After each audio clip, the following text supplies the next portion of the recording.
Welcome to the KUASIA webinar series. This is the first webinar for this semester, spring semester 2021. And I am very happy to welcome today Dr. Ronan Lee from London. And let me briefly introduce him. Ronan Lee is an Irish-Australian visiting scholar at Queen Mary University of London's School of Law and the International State Crime Initiative. His work focuses on Asian politics, genocide, hate speech, and migration. Ronan's book, Myanmar's Rohingya Genocide, Identity, History, and Hate Speech, was published by Bloomsbury in February 2021. He was formerly a Queensland State Member of Parliament and served on the front bench as a Parliamentary Secretary in portfolios including Aboriginal and Torres Strait Islander partnerships, justice, and youth. Ronan's doctoral research involved conducting long-term fieldwork in Bangladesh, Myanmar, and Thailand during 2014 to 2017, and his thesis considered the identity, history, and politics of the Rohingya. And Ronan won Deakin University's 2015 Neil Archbold Memorial Medal for his article entitled A Politician, Not an Icon, Aung San Suu Kyi's Silence on Myanmar's Muslim Rohingya, which was published in Islam and Christian-Muslim Relations. So today, Ronan will talk about his new book, as it just came out last month. And as you may all know, we've also been hearing news about the unfolding situation in Myanmar following the military coup. So I'm looking forward to having Ronan explain the broader social and political context surrounding Myanmar's treatment of the Rohingya and how the current situation might impact the future of their state in the country. So thank you, Ronan, again for joining us from London, and the floor is yours. Well, great to be with you. Let me just begin by, we've tested this, but let's see if it works. That should share my screen. There we go. Well, look, absolutely fantastic to be with you, and I want to thank you. Thank the Centre for Asian Studies for organising this talk today. I think it's important to recognise that this was something that we were discussing. We've been discussing for quite some time, and in fact, prior to the recent coup, there's been a lot of events I've noticed springing up discussing issues in and around Myanmar associated with the coup. But I'm really grateful for the Centre for Asian Studies' longer-term interest in the situation of the Rohingya and the situation that exists within Myanmar. I want to start, though, by recognising that there has been a coup in Myanmar, and the democratic aspirations of that country have been gravely threatened. I think I'll just share with you this slide. This is a young woman who some of you will have seen in media over the last 24 hours. Her name's Kyle Sin, and her nickname was Angel. She's 19, from Mandalay, and was a peaceful protester murdered by Myanmar's military yesterday in Mandalay. She's become something of a symbol for the resistance to the military within Myanmar. The image that you see is text taken from the T-shirt that she was wearing when she was murdered. It says, "Everything will be okay." And she was carrying a bottle of Coca-Cola because that's what they use to help friends who've been affected by tear gas.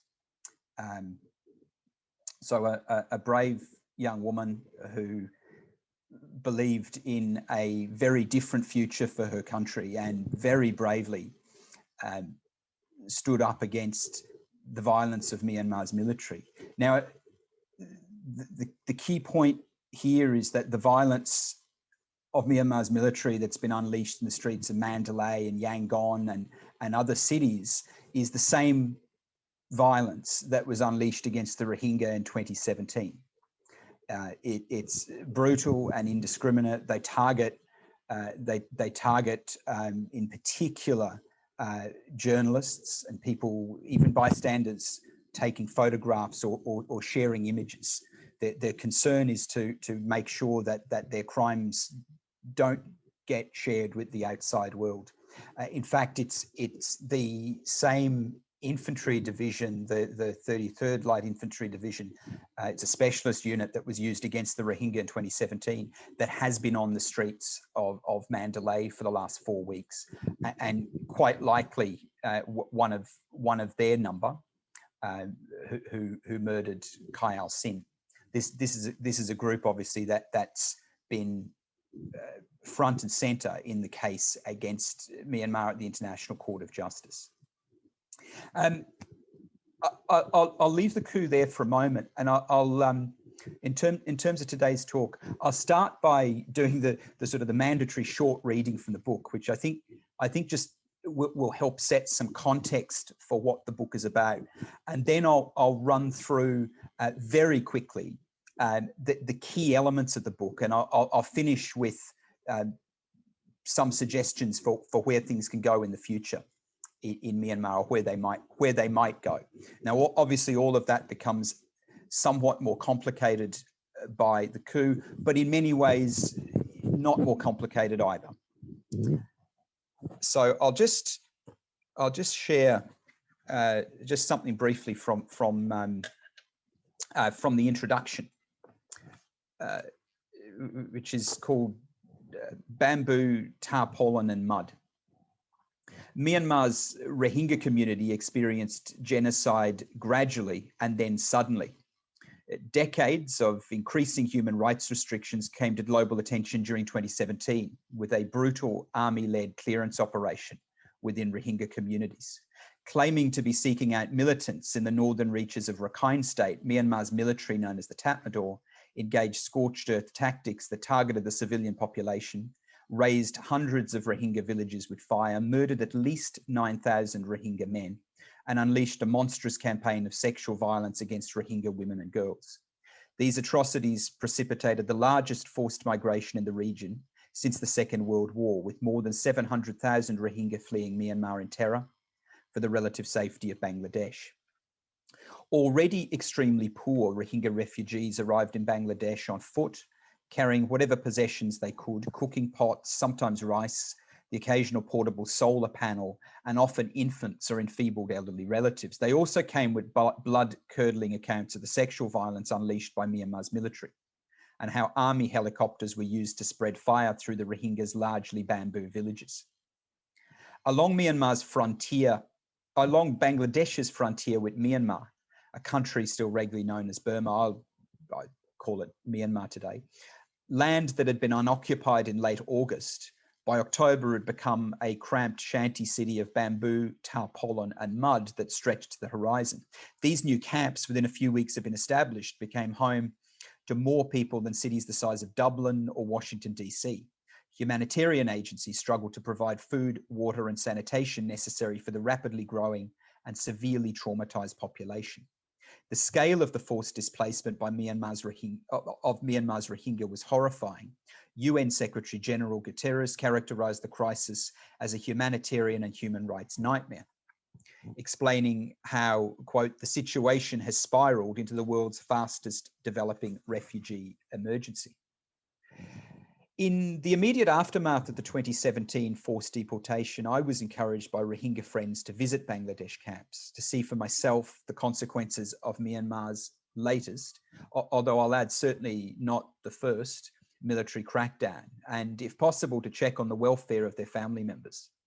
What I saw and heard left me with no doubt that the Myanmar authorities' ultimate aim was the obliteration of the country's Rohingya population. Within just a few weeks, more than half of Myanmar's Rohingya had been forced to Bangladesh and their former homes razed by fire. Myanmar's authorities quickly set about remodeling destroyed villages to remove evidence of former Rohingya residency. My interviews with camp residents were invariably confronting, often distressing, and explained why so many Rohingya fled Myanmar so quickly. Newly arrived refugees painted a tragic picture, sharing heartbreaking accounts of murders, widespread sexual assaults, and hundreds of villages laid waste by the Tatmadaw. One newly arrived camp resident, he was a farmer from Budidong Township, told me how, and this is a quote from him, he said, "I lost my 2 sons and 2 daughters. At midnight, the military came to my house and burnt the house. But first they raped my 2 daughters and they shot my 2 daughters in front of me. I have no words to express how it was for me to suffer, to look at my daughters being raped and killed in front of me. My 2 sons were also killed by the government, and I was not able to get the dead bodies of my daughters. It is a great sorrow for me." Descriptions of similar atrocities were shockingly widespread in August and September 2017 at Kutupalong, which had quickly become the world's largest refugee camp, and it still is. Residents gave depressing accounts of their former lives in Myanmar. They described how the Rohingya had endured a decades-long pattern of odious rights abuses by the Tatmadaw and successive Buddhist-dominated governments which continued after democracy icon and Nobel Peace Prize laureate Aung San Suu Kyi came to power in 2016. These events severely damaged Myanmar's reputation and Aung San Suu Kyi's international standing. The starkest indication that the country's fairy tale transition from brutal military rule to democracy was illusory came in December 2019, when Aung San Suu Kyi defended Myanmar against genocide accusations at the International Court of Justice. The Rohingya situation, though, was not always so bleak. For centuries prior to the British colonial period, the Rohingya's forebears, a mostly Indo-Aryan people, were a well-integrated part of the Rakhine Kingdom, a sovereign state on the Bay of Bengal between the Burma Empire and Mughal India. I've got some maps to show you. Between the Burma Empire and Mughal India, that roughly corresponds to Myanmar's modern-day Rakhine state and its surrounds. The Rohingya were integrated into Burmese society during the British colonial era, and they enjoyed full civil and political rights when Burma became independent in 1948. The Rohingya situation deteriorated markedly after a 1962 military coup, when the country came to be dominated by a xenophobic Buddhist nationalist military dictatorship. To rule a disparate and divided nation, the military government weaponized history, ethnicity, and religion as tools of control. Collective citizenship rights were closely linked with prior recognition as a Thayinta or national race, akin to indigenous, for groups who traced ancestry in the country to before the start of the British colonial era in 1823. Many in Myanmar today regard recognition as a Thayinta as the peak of the country's rights hierarchy, surpassing even the value of an individually recognized citizenship. In a legal sense, Thayinta status became pivotal to the Rohingya's collective citizenship and rights claims. By portraying the largely Muslim Rohingya as a population of more recently arrived migrants from neighboring Bengal, Myanmar's Buddhist-dominated authorities denied them acknowledgement as a Thayinta and refused, frequently reversed, their citizenship claims. The consequences of this for the Rohingya have been dire. From the 1960s, the Rohingya's rights were steadily restricted. They endured limitations on their access to education and healthcare, their ability to marry and have children, earn a living and travel.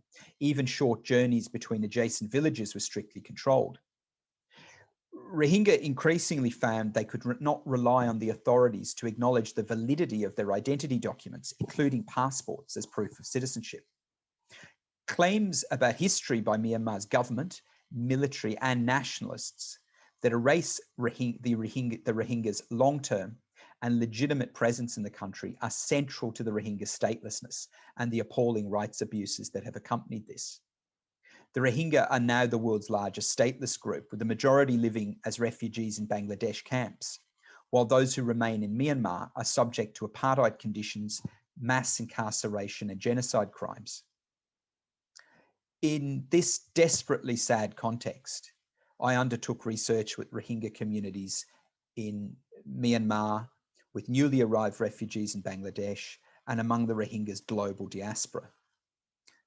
These Rohingya perspectives, and I present them in chapter 6 and 7 of the book, and they're contextualized by the history, including some archival research that I'll talk about today, and citizenship law that I'll also talk about today. It's outlined in the early chapters of the book. I show how the historical record and Rohingya views clash with official narratives about history that have been used to block Rohingya citizenship and to enable and justify human rights abuses, violations against them. The Rohingya situation is grim, but it need not be hopeless. My new archival research strengthens Rohingya claims to a long ancestry in Myanmar, tracing back to ancient Arakan. I argue that the historical record shows the Rohingya are indigenous to Myanmar and thus ought to be recognised as the Thayinta and granted collective citizenship rights. I'm strongly supportive of efforts to seek justice for the Rohingya through legal mechanisms like the International Criminal Court and International Court of Justice, but believe too that greater focus on Myanmar's domestic politics will be crucial for Rohingya to achieve the domestic rights, including citizenship, that they're entitled to. This book involved research that I ideally wished it did not need to be undertaken, and the Rohingya deserve better than the bleak circumstances they've found themselves in. My hope is that clarity about Myanmar's history and the Rohingya's own perspectives will strengthen their citizenship and rights claims. I also hope that helping to give voice to the Rohingya community will contribute to the preservation of Rohingya historical memory, increasingly important task as Myanmar officialdom aggressively works to erase it. So that's a neat overview of the book and of the issues that I raise. I want to talk briefly about history, and I'm happy to answer questions about elements of this. I'll try and move fairly quickly through different parts of the history, just so we don't get too bogged down. The Rohingya's view is that they've been resident of the area of Myanmar, Rakhine state. You can see there on the map that I've shared, and they say since time immemorial. And you can also see by the shape of Rakhine state, it's the darker yellow, that it's separated from the rest of Myanmar by a mountain range, the Arakan Yoma. Historically, what this created was a difference in terms of internal development between historic Arakan and historic Burma. And while they're in the same political jurisdiction today, there are significant differences in terms of how they developed. Obviously to the east in Burma, it's predominantly Buddhist, and to the west, predominantly Muslim. Arakan historically, some scholars have I think, well, clearly falsely claimed that it was an isolated kingdom. That's just not the case. The more research that's undertaken, the greater the links of Arakan with the outside world, tracing back 2,000 years links in terms of trade. It was on a religious route for pilgrims moving between China and Sri Lanka. It was noted, the Arakan area was noted by figures like Ptolemy, Strabo. It was certainly not an isolated part of the world during the first millennium, and most definitely not isolated during the second millennium. Its original inhabitants were Indianized kingdom, probably Hindus, and then and sharing a lot in common with, in terms of ethnicity, with those living in the adjacent parts of Bangladesh. Islam came to Arakan quite early. I mean, really quite early, and it arrived through. I mean, the story the Rohingya often tell is that Islam came to Arakan through shipwrecked sailors, and that's possibly true. It was certainly a treacherous coast, but quite likely, more than anything else, it would have come also overland from Bengal. A group we know as the majority Buddhist population of modern-day Rakhine State. The Rakhine trace roots probably to a 9th century migration into the Arakan Kingdom. So there's some debate as to, well, there's some debate as to who arrived first, but I would contend that it's quite likely that Islam was already established in historic Arakan before the major migration of the ethnic Rakhine into that kingdom in the 9th century. The major influence of Islam in Arakan occurred, though, from the 1400s. The establishment of the Bengal Sultanate next door had significant influence on Arakan. The Burmese invaded Arakan in 1406, and Arakan's king fled to Bengal.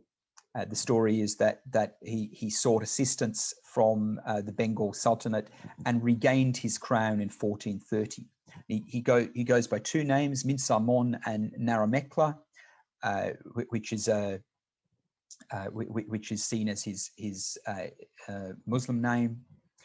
He certainly ruled over a multi-ethnic and multi-religious kingdom. There's no question about that. Persian was the court language throughout the 1400s and continued to be the court language in Arakan until the 1800s. Coins were minted with the Islamic Declaration of Faith on them. Clearly an attempt to engage with Muslim-dominated trade networks, but a real indication that Islam was a legitimate part of the Arakan Kingdom. It was an incredibly prosperous kingdom.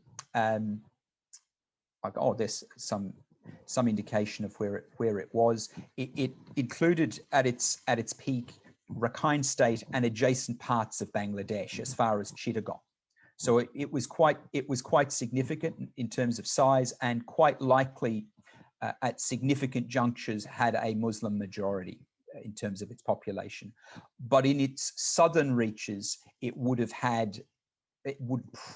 not have had a Muslim majority. The Muslim population probably would have been about 1/3, and that's the forebears of the modern Rohingya. The human capital was incredibly important to the kingdom, as it was to many others in the region. There was significant slave raids through Bengal that moved people from there into the area that's modern day Rakhine State. At its peak, the kingdom, you can see, is presented as incredibly prosperous. At its peak, the capital Mrau was considered to have a population of about 160,000 in the 17th century, and that was at a time, just by comparison, when London's population would have been about 200,000. This was no backwater. This was a modern, of the times, this was a modern, multi-ethnic, multi-religious, and prosperous sovereign kingdom on the Bay of Bengal. There were political and economic reversals, though, for them, and ultimately they were invaded by the Burmese in 1784, and that ended their sovereignty. This brought the Burmese into Arakan as a colonizing power. It also brought them into Arakan at a time that the kingdom had shrunk and had lost its possessions north of the Naf River. And they had fallen in 1666 to the Mughals, and ultimately were now, but by the time of the Burmese invasion, that area was being controlled by the East India Company. So not the British Crown, but the very sinister commercial entity, the East India Company. So by the time of the invasion, you've got a kingdom that has a history of being multi-ethnic and multi-religious, and it's invaded by a kingdom that does not have the same history. It's a Buddhist. The Burmese Empire was a Buddhist-dominated and militaristic empire, and it comes into Arakan at a time when Arakan's demographics were roughly 2/3 ethnic Rakhine Buddhist and 1/3 Muslim. And as part of the colonizing effort, they aligned over time more closely with the interests of the Buddhists than the Muslims.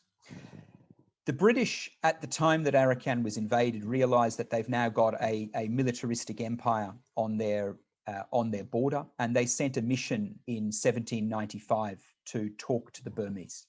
They didn't necessarily talk to the former leadership of Arakan. They wanted to talk to the Burmese king, and they sent a mission led by an Irishman, Colonel Symes, and his assistant was, or the chap who documented the journey, was Francis Buchanan, who became quite significant in the East India Company in terms of documenting geography. They used him. He was a medical doctor. He was a naturalist. They used him quite extensively to document territory where they might in the future engage in commercial activity or in war. And he travelled with Symes to meet with the Burmese court, and that's where we get the first mention in Buchanan's journal of the Rohingya. He describes meeting a group who said we're from Arakan and we're Muslim and we're Rohingya. They use two terms, Rohingya to describe the land and Rohingya to describe themselves. Now, Buchanan published some of this in journals in the Asiatic researchers, but they were some of his considered opinions. If you include, and I did this in my book, if you assess Buchanan's published work alongside his unpublished work, you get a very clear image of what he is describing. He's describing a Muslim group who describe themselves in their own language as Rohingya, and they say they're from Arakan, and that is the ancestors of the contemporary Rohingya. And he's saying they're indigenous. He's making very clear that they're indigenous. And that's significant because of the way that Myanmar today doles out citizenship based on concepts of indigeneity. Ultimately, war between the British and Burma and the Burma Empire in 1824 saw Burma lose first Arakan and other parts of the country, and ultimately the whole country was colonized. It severely dented Buddhist pride in the country, and it led to a period of British colonial rule. And there was definitely inward migration from India and Bengal into Burma throughout the colonial period. The nature of that migration is different in Arakan, Rakhine, than it was in other parts of Myanmar. It was much more seasonal. There's some argument that there was an influx of Bengali Muslims into Arakan during the colonial era. The evidence, though, and you can see it in the book, the evidence, I think, suggests that this migration was very seasonal, that people moved back and forth. Those that settled were overwhelmingly men. So it was so those who came in and stayed were men, which is significant in terms of concepts of indigeneity over time, because if they're having children, they're having them with locally recognized Rohingya women. So over time, you have a situation where the reality, I think, of the demographics is that what the British found when they arrived in 1826, after the war, was that one third of Arakan was Muslim. And what we find in the 2014 census is that, out of Myanmar, is that 1/3 of modern Rakhine state was Muslim. So it doesn't reflect a shocking influx in the colonial, during the colonial era. But that hasn't mattered. The narrative in the rest of Myanmar is that there was significant inward Indian migration and Bengali migration during the colonial era. And that's probably true for the rest of the country. It's not quite the case in Rakhine State, and it's not quite the case when it comes to the Rohingya. And the issue of the gendered nature of that migration becomes quite significant. Myanmar provides citizenship today. I mean, the ultimate, as I said, the ultimate level of citizenship is national recognition as a national race. And that's a concept that's become much more entrenched under military rule. Myanmar's had two recognized citizenship regimes historically. The 1948 one, where the Rohingya were recognized as citizens, and another, the current one in 1982, from 1982, when they're not. I argue in the book that there was another that was a transitional citizenship regime that occurred from the time of the military coup in '62, and that was the period that the Rohingya's rights were legally stripped, and that they were legally losing their rights prior to 1982. And that what 1982 was codified rights that had already been taken away from them. I'll move quickly to conclude. I just can see that time is going to get away from us. We had a lot of hope in the political transition, that there would be a political transition in Myanmar that would be positive for the Rohingya. That didn't occur. The Constitution of 2008 just didn't give the space to groups like the Rohingya, and the opening up of political space in Myanmar, which had been closed for so long, allowed a lot of negative influences to all of a sudden re-emerge. So influences that had been that were destabilizing to the country, extreme nationalism, that actually been quelled by the military.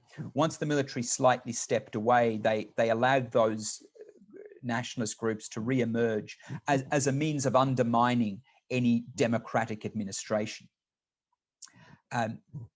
The internet's something, the arrival of the internet in Myanmar from 2012 is something I talk about a lot in the book. It made a big difference in terms of allowing people to communicate, but the internet didn't arrive in the same way it did for the rest of us. It just appeared fully formed in 2012. People went from living in a closed society to having Facebook on a phone.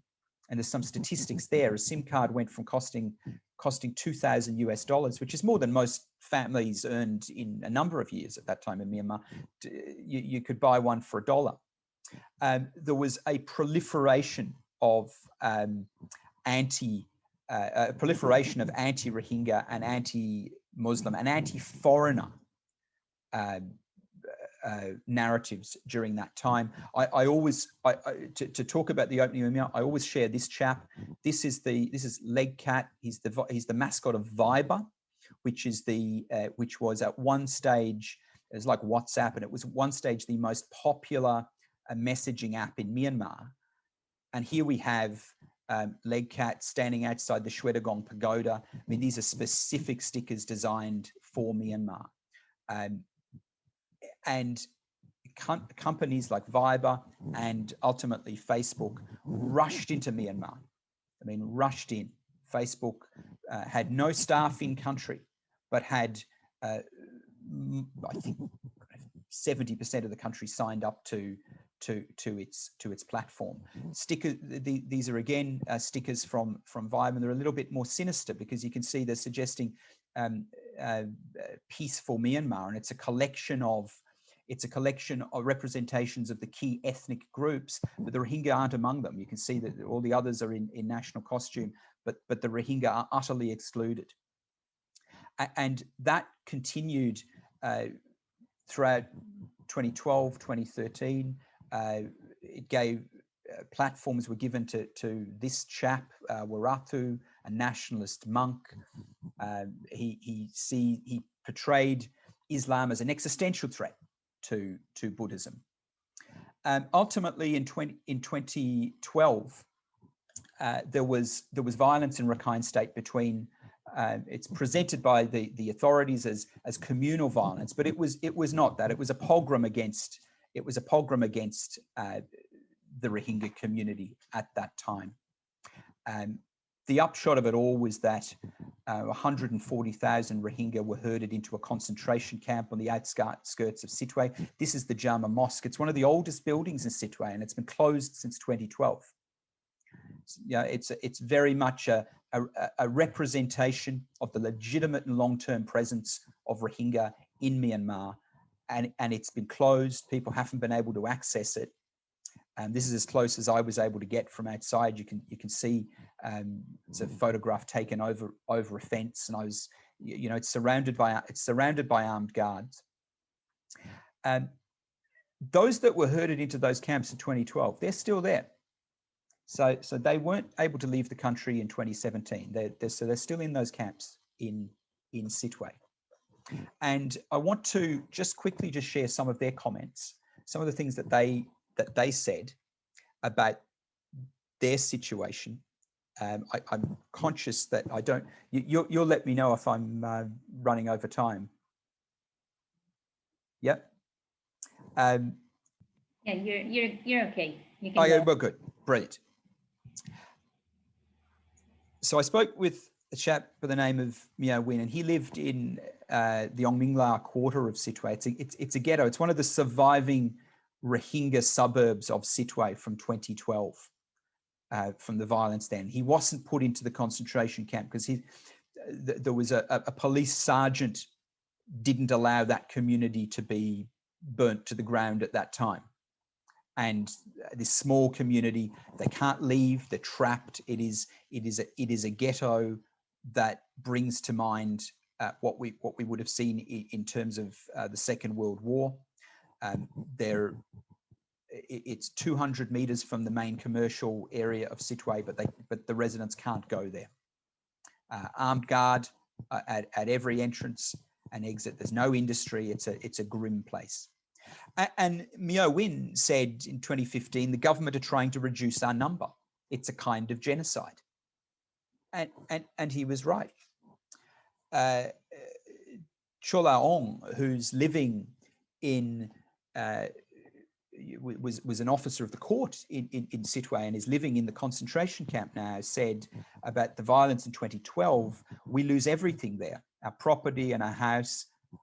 And mosques were destroyed by government bulldozer. Why would the government bulldoze mosques?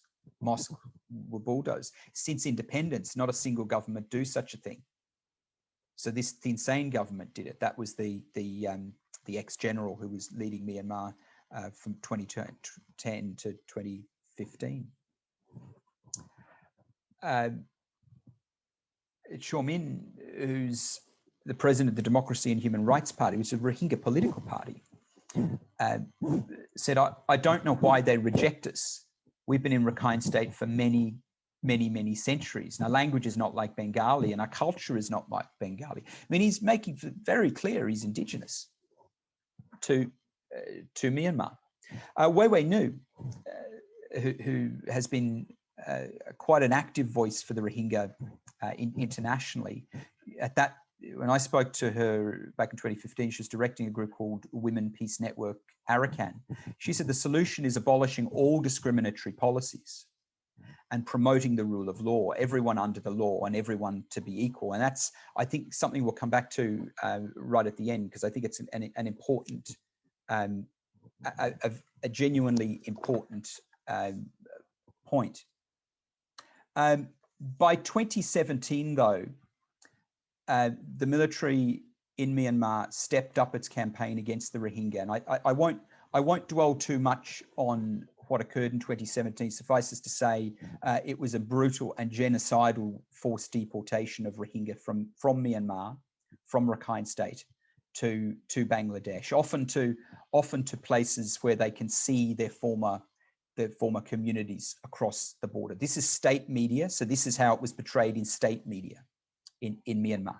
So internationally, it's recognized as crimes against humanity, and there were war crimes. There's a case at the International Court of Justice, a genocide case at the International Court of Justice, but presented in state media that there were extremist terrorists and the military was quelling an insurgency.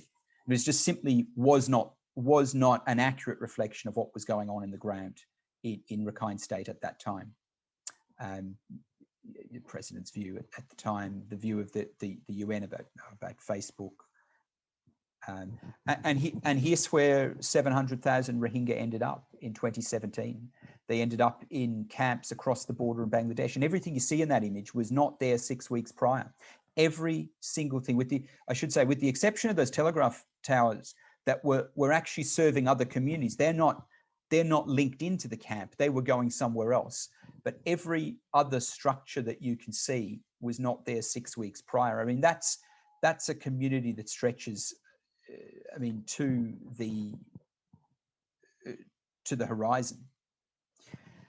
I want to, just before I wind up, and I'm happy to take some questions, I want to just talk briefly about, I've presented the history and I've presented a little bit of overview of the citizenship law and the most recent and ongoing violence against the Rohingya, but I haven't talked much about what the international community can do.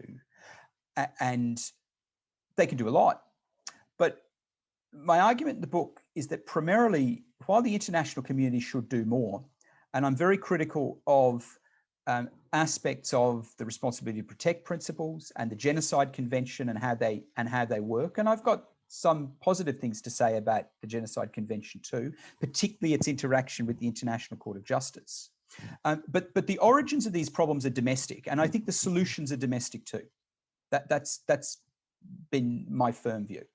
I argue that there should be a renewed domestic focus, and I really push the Rohingya in the book to engage more with, easier said than done, of course, with domestic groups that they might find a commonality of interest in. That's young people, and that's other ethnic minorities. Now, the good news, they're already doing that, and we can see that from the solidarity the Rohingya showing for the protest movement that's underway today, and the statements of the Rohingya leadership around the protests in Myanmar. They really are engaging domestically, but I think their future will hinge significantly on their ability to engage domestically, because ultimately, if we return to a democracy where the Rohingya are perceived as not a legitimate part of the national fabric, then their future will be only marginally better than it is when the military are in control.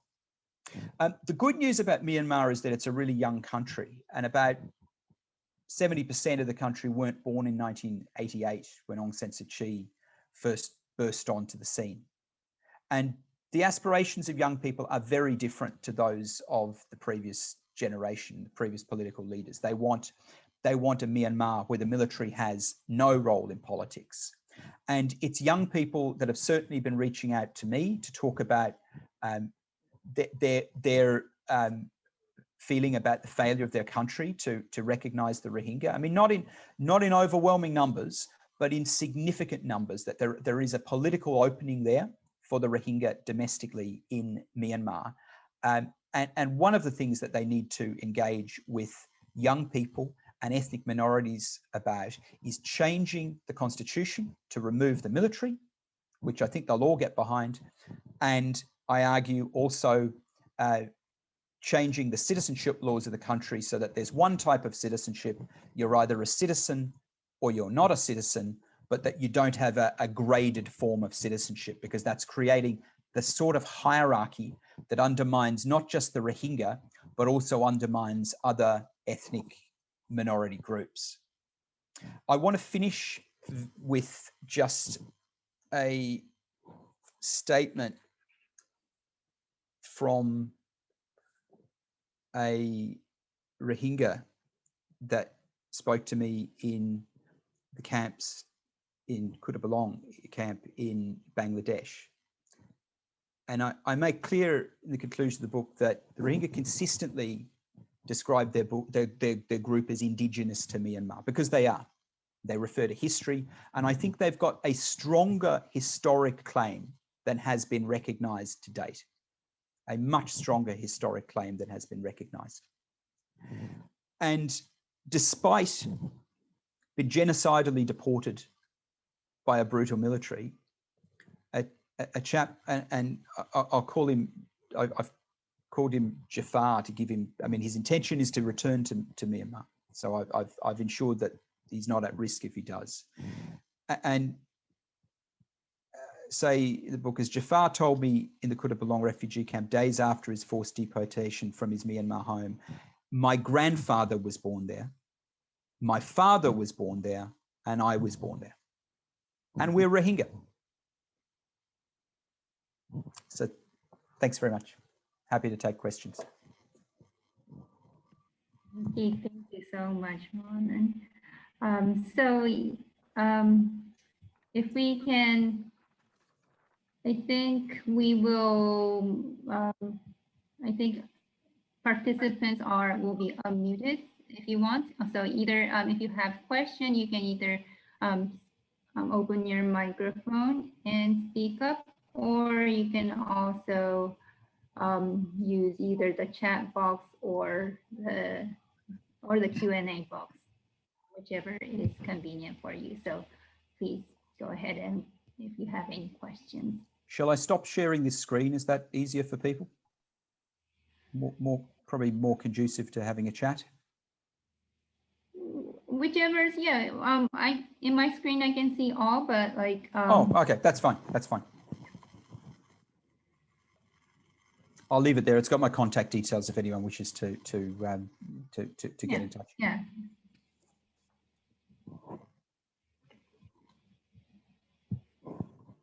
Well, let me then start. Well, maybe people are thinking of the question, but just a very like basic question here. Like, how did you get interested in this subject?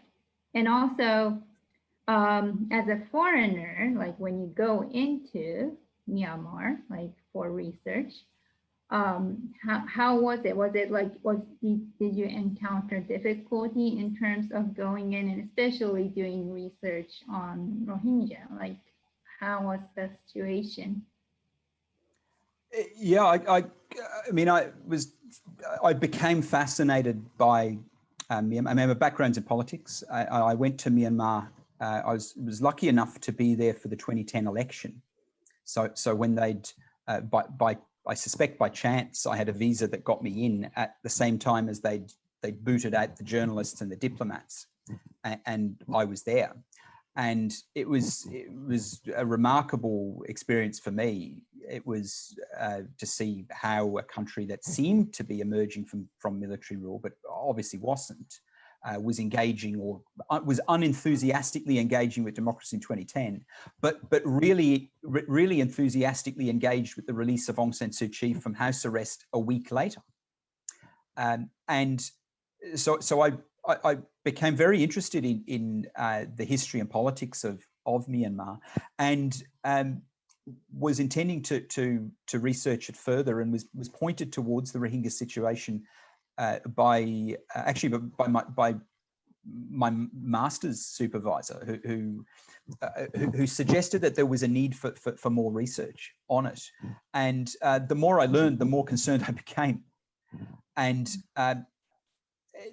that's, I think, a common experience for people who've engaged with the Rohingya situation, that the more they learn about what's happened, the more urgent their engagement with it becomes. I mean, I mean, I make very clear in the book, this is a genocide. And there's also undoubtedly war crimes and crimes against humanity and apartheid, quite obviously as other crimes that might, I mean, other atrocity crimes that might well be prosecuted by the International Criminal Court, but it is a genocide. It's an attempt to destroy a people, and you know, that gave me a sense of I suppose obligation to continue with research despite the difficulties. Ultimately, research in Myanmar is never easy. It's a challenging place. As a foreigner, you're marked out very easily. I mean, I can't blend in any meaningful way. So you need to find ways of engaging with the people that wish to talk to you. Observation became a key part of my research method. Assessing the differences between, I mean, some of this is in the book and some isn't, but you assess the differences between the different communities and get a sense of what actually is going on, and that's important. I took every opportunity I could to travel in Rakhine State. There were windows when Rakhine State was easier to travel in than at other times. I was an international election observer, so an official observer in 2015, and I had a visa that gave me access and a document that gave me access to anywhere where there might be voting or campaigning going on, and I took that role quite seriously and continued my observation after the election. And that was really helpful at that time in terms of getting access to places that I mightn't have otherwise been able to get to. The research in Bangladesh was, in some ways, I don't want to say easier to do because it wasn't. You had different restrictions and different challenges. I mean, obviously you're meeting with ethical issues become really significant for researchers. You're meeting with people who are often traumatized. At times, as the quote that I shared at the start, that they want to tell their story, but you have to make judgments about what stories you can legitimately tell and what are things that are private to them. So that was challenging too. And I'm still in touch with some other folk who were doing human rights work and UN work in the camps when I was first there, and you know, they had similar experiences, that the difference between research in Myanmar, where you were challenged often by the bureaucracy of the country. You just couldn't get to the places that you wanted to try and access. They wouldn't give you permission to go to a Rohingya community. You couldn't go. So you have to find some other way of getting in if you wanted to talk to people. But in Bangladesh, we could get in, but the situation was, I suppose I'd describe it as it was people in the aftermath of live genocide crimes, as opposed to research within a community where it's a slow burn genocide, and they create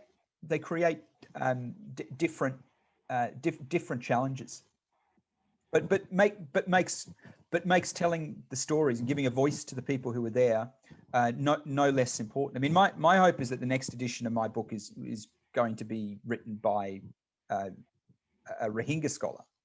I mean, there are emerging Rohingya scholars who are engaging with their history in a really forthright and exciting way, and we're going to see their work in the coming years, and it'll be really important because their voices just have not been heard. They've been denied access to education within Myanmar. The government doesn't let them go to university, tries to stop them getting high school or primary school education. I mean, these are classic genocide techniques. Thank you, Ronan. We have Nazmi who has his hand up, so you can go ahead.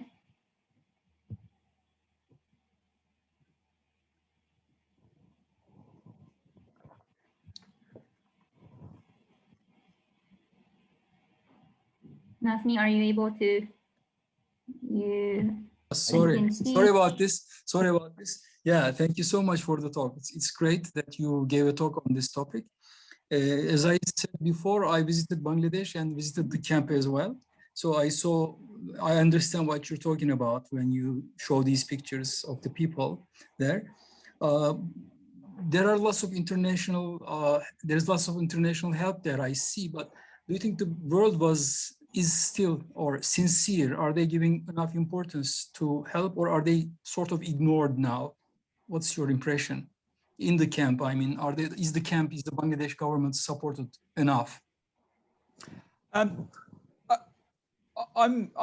got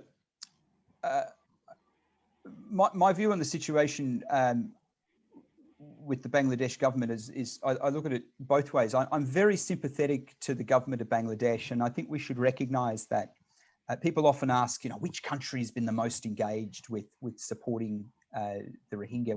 There's often talk about, oh, well, at the international level, this and that and the other, and this, the US is saying this at the UN, and the French president said something. The reality is that Bangladesh in 2017 became the home for 1 million Myanmar nationals. And Bangladesh isn't a rich country and has really struggled with the reality that they now face, which is that the Rohingya situation in Bangladesh is protracted displacement. They're not going back to Myanmar any day soon. The authorities of Myanmar have not been prepared to, they talk about repatriation, but they've not been prepared to do the basic requirements of repatriation, which is acceptance that the Rohingya have a legitimate right to human rights, and a guarantee that their human rights won't continue to be violated if they return. I mean, they left amid a genocidal campaign. The people who undertook that campaign actually are now running the country unencumbered within Myanmar.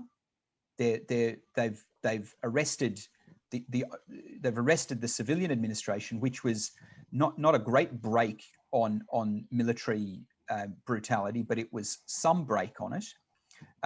So those genocidal criminals are now in charge. So the prospect of Rohingya returning to those that are in Bangladesh, return to Myanmar any day soon is pretty slim. There's been some good work done, I think, in terms of keeping the Rohingya situation on the international agenda and making sure that any future movement in Myanmar towards returning the democracy or returning democracy to Myanmar has to include the Rohingya. Has the international community done enough? Absolutely not, no question. I mean, it was disgusting just last weekend, just last weekend, just a few days ago, late last week, to see Bangladesh, India, I think Malaysia might have been a part of it too, Myanmar staying out of it because they were able to, and of all avoiding responsibility for a boatload of Rohingya refugees desperately in trouble at sea near the Andaman Islands. I mean, 80 people in a boat with the engine broken and running out of food, 8 dead, I understand, on the boat, died of exposure or dehydration. And Bangladesh saying, well, they're not coming back to Bangladesh. These are people who escaped out of desperation, escaped the camps in Bangladesh. India, who had naval vessels nearby, saying, well, we don't want to take them to India. I mean, and their onward journey was intended to be to Malaysia, who was none too pleased to welcome them. That's outrageous. I mean, at a basic level, leaving aside who signed the Refugee Convention, the law of the sea should apply. When people are in trouble at sea, the responsibility of any mariner is to make them safe, and that was not the talk last week. And this is happening far too frequently. We saw boat pushbacks in years gone by from Thailand and certainly from Thailand and possibly from Malaysia. It's you know, these are, the international community has not been great, but there have been instances where there's been, you know, generous donations, and that should be recognized too. And often from places where people, I mean, I've got to say that there were not well-off Bangladeshi people who I spoke with in 2017 who'd been incredibly generous with Rohingya refugees when they needed it. And these were not rich people. These were people whose capacity to donate was fairly limited. So I think we should recognize the generosity, but at an institutional level, no, the international community's been woeful. Thank you so much. I'd love to read your poetry if you wouldn't mind sharing me where I can find it. I can just send you one now. I mean, I'm just okay. You can read it later if you like. Fantastic. Okay, this is one account of the refugees there. Many stories like that, you know, I heard also like you. So this is just one thing that I turned into a poem. I would like to send you actually well, my book. I can send you because I wrote it in English and Turkish, so it's bilingual. Oh, fantastic. Yeah. Well, you've got my email, so we can communicate sure. Outside of the talk. Sure, thank you. Yeah, that's wonderful. Yeah, I remember when was it? A little while ago. Read on the news that Sesame Street is adding a new character, the Rohingya Muppet, as a part of an initiative to bring education to the children in the refugee camp. So I don't know much about the background of that, but hopefully that I don't know how much tangible effect that had, but at least I feel like that did bring the attention of a lot of people who previously might not have known much about this, what's going on there. But also, if I may ask, like in your book, you talk about, well, first of all, you make it very clear that this is a genocide, right? And at the same time, you also say how the UN has avoided using the term genocide, and that has had impact in terms of how this is treated in the international community. So you think that still remains so in terms of the UN's position, or do you see any, you know, possible change in regard to their position? Yeah, I mean, the UN's avoided.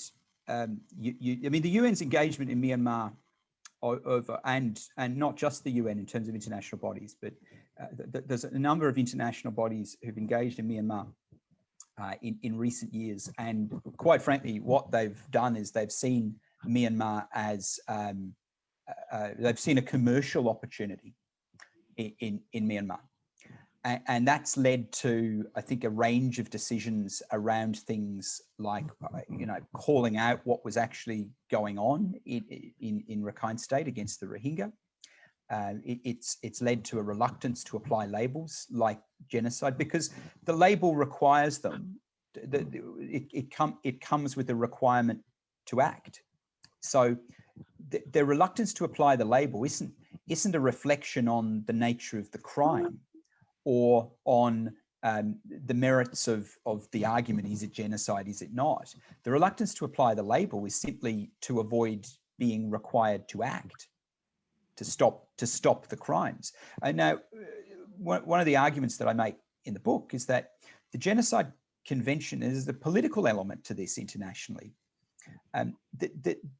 Genocide is seen, I mean, rightly, as the crime of all crimes, but consequently, the convention's inadvertently, I think, created a crimes hierarchy that places crimes against humanity, war crimes, apartheid. I mean, it places other atrocity crimes below genocide, and the political implications of that are that it allows foreign governments to drag their heels. I mean, they often don't want to take action in a foreign country if there's nothing at stake, if there's nothing that they feel is at stake for them. And what they do is that they drag their heels because they say, well, you know, when it meets the criteria to be genocide, we'll act, but we don't have an obligation to act when it's apartheid or war crimes or crimes against humanity. We'll act when it's really serious. I mean, this is it's not what they say, but it's how they behave. And so the convention, I think, has it's not without value, obviously, but it's created it's inadvertently created roadblocks towards to timely action. And that's something that I think needs to be addressed. Now, one way that quite cleverly it has been addressed is the Gambia's case against Myanmar at the International Court of Justice. The Gambia has made an allegation that Myanmar's committed genocide. The provisional measures ordered, and this is done because both countries are signatories to the Genocide Convention. So it's an international, intergovernmental dispute. The courts made ordered provisional measures, and one of those is that Myanmar don't continue to commit genocide and report to the court on what it's doing to not continue to commit genocide. That's, in my view, a novel way to circumvent the reluctance of foreign governments to act, because it allows some level of scrutiny that wouldn't have otherwise existed in the case in Myanmar's case, and that's a positive step, and that's I think a genuinely positive innovation, and the Gambia should be, and its attorney, I think former attorney now, Abubakar Tambadou, should be very proud of the innovation there. But more countries internationally need to join that case. Oh, and I was delighted to see a Sesame Street character in the camps. It's too often we, as scholars, we get caught up with seeing people as research subjects, or we're reading history, or we're looking at statistics, and it's too easy to forget that these are human beings with rights and feelings, and we have a responsibility to them. The Rohingya have been denied an education for a long time, but they're desperate for education. They really prize, as a group. I would say it's a group that really genuinely prizes education, and they also, I think it's important, particularly for the children, to understand that the world hasn't forgotten them, and that's clearly that would clearly be a feeling for so many in those camps, where there's no industry, no real permanent structures. The homes are temporary. I mean, their homes are still tarpaulin and bamboo. I mean, these are people living long-term, permanently in temporary structures. And it's very easy for them to feel the world has forgotten them. So engagement like that doesn't reach huge numbers, but it will make a difference to those that it does, and it's very positive. So do we have any other questions from the floor?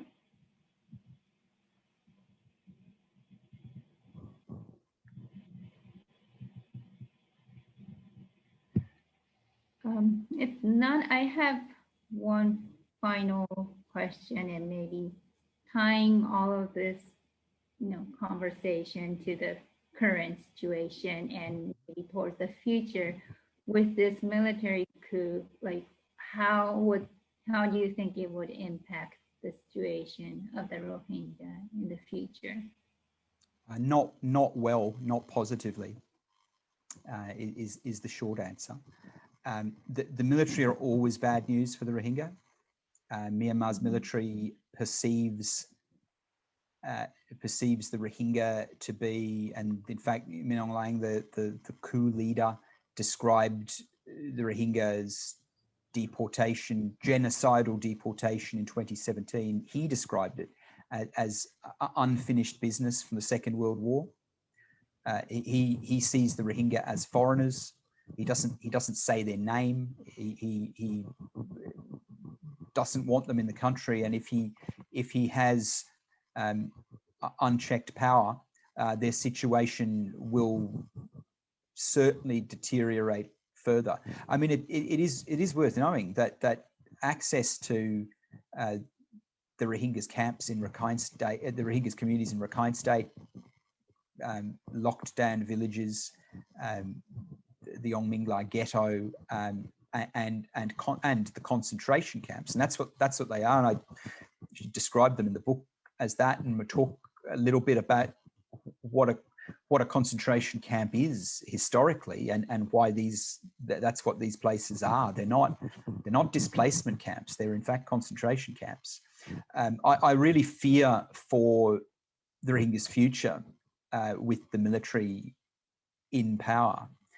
And I think that's why there's been such strong support from the Rohingya for the protest movement and for the return of a more mature democracy in Myanmar. But every time the military's had power in Myanmar, the situation for the Rohingya has deteriorated. Yeah. And like you said earlier, we also have hope for people in the Rohingya community to also write a book following yours, and something to also have means to present their history and voices to the wider world. So we can certainly hope for that. Thank you again, Ronan, for this is such an important work, such an important book at a very important time. And thank you for sharing the time with us and sharing your work. And I hope with the world slowly, hopefully going back to normal, we'll have a chance to meet in person. But for now, we're fortunate enough to be able to have this talk online, virtually, and know more about this important research. So on behalf of everybody here, I would really like to thank you. Oh, it's been a pleasure. Thanks so much. And thank you so much for hosting this. Sure. It's been a pleasure. All right, then with that, I'll end the talk, webinar, the first webinar for this semester. And again, thank you everybody for participating as well. So thank you.